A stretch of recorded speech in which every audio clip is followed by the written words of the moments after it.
Testudo. Who hasn't heard of the Testudo? Or should one call it turtle formation? Well, both. It can be called both ways.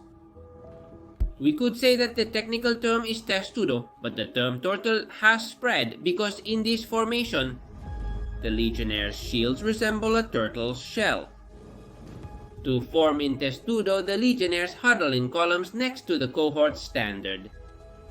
The front rows place their shields forward, at the height of their cheeks, forming an impenetrable barrier. The rows from behind place their shields over their heads, overlapping them to leave no gap free and covering them from the first line. This formation required great coordination, so it was quite slow. Of course, the flanks and the rear are left unprotected, so the formation always had to be facing the enemy. If the enemy managed to position themselves on a flank and shoot from there, the Legionnaires located on the sides could lower their shields and cover themselves. But of course, then the top of the formation was left with fewer shields, and consequently, with small gaps through which projectiles could slip through. This formation made the legions legendary, especially thanks to the movies. But did you know that the Testudo had a variant? Well, yes, it was called Fastigacha Testudo. And what did it consist of? Well, it's very easy.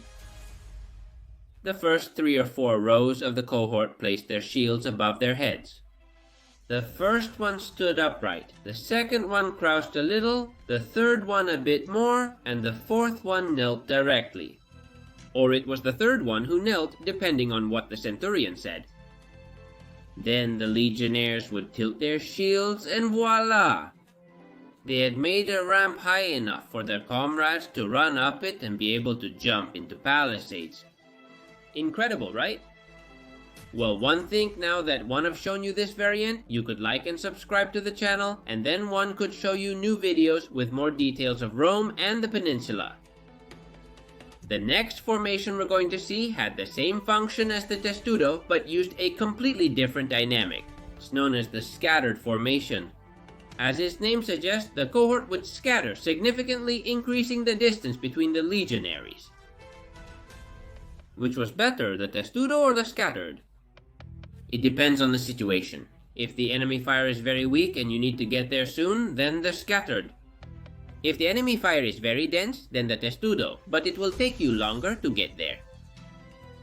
Another very famous formation is the wedge, although it is true that it is not famous for being used by the legionaries, but by the cavalry, especially by the companion cavalry led by Alexander the Great.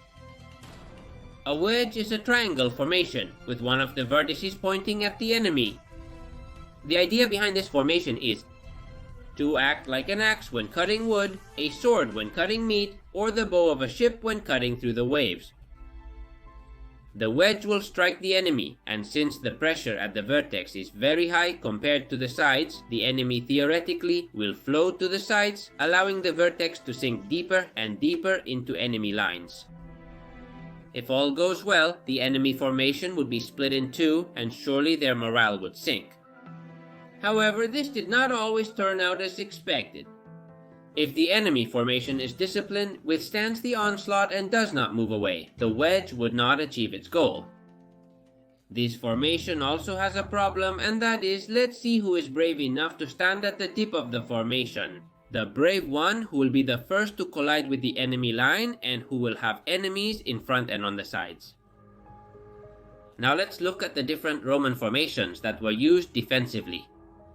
I'm gonna give you a few seconds to write in the comments at least one defensive formation you know from the Romans.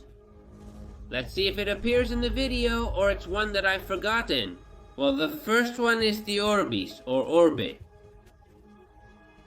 As its name might suggest, the Romans would form in a circle, with their shields facing outwards and their gladi stabbing anything that came close to them.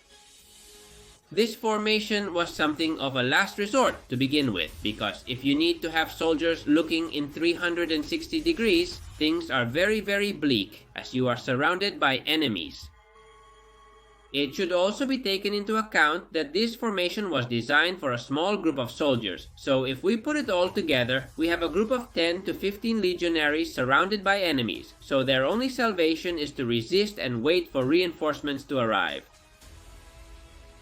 An evolution of the orb is the square, and you might ask, why is it an evolution?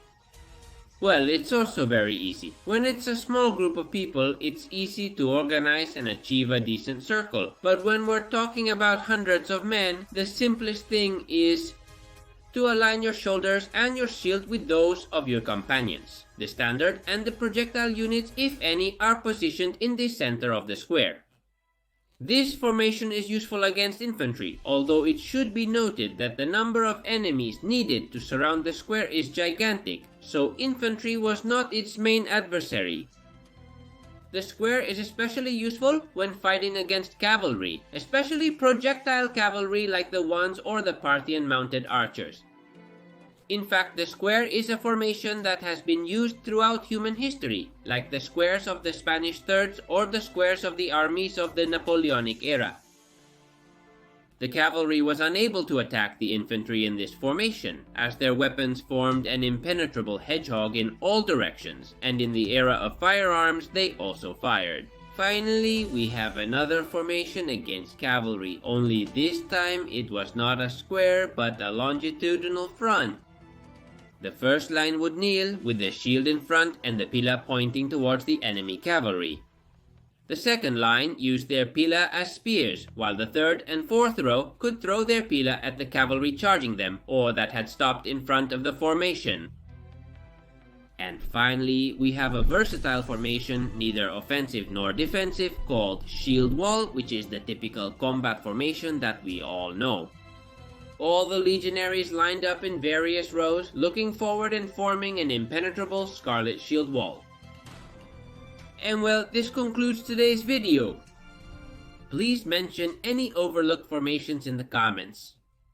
If you liked it, hit the like button and subscribe so you don't miss any videos.